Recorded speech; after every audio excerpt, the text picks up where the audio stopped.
Hi friends, কেমন আছো তোমরা সবাই? আমি খুব ভালো আছি। এখন বাজে প্রায় 6:30।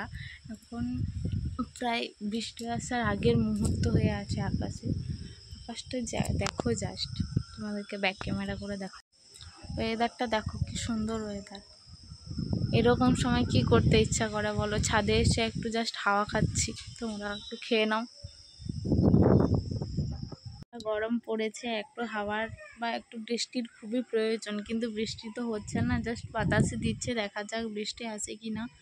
মানে প্রচুর ভ্যাপসানি গরমটা রেখেছে। গরমটা কাটানো খুব দরকার, কারণ বাচ্চা বড় অনেকেরই খুব অসুবিধা হচ্ছে এই অতিরিক্ত গরমের কারণে। একটু বৃষ্টিটা হলে, ঠান্ডাটা পড়লে সবার ক্ষেত্রেই খুব ভালো হয়। আর কার কার বৃষ্টি ভালো লাগে অবশ্যই জানিও।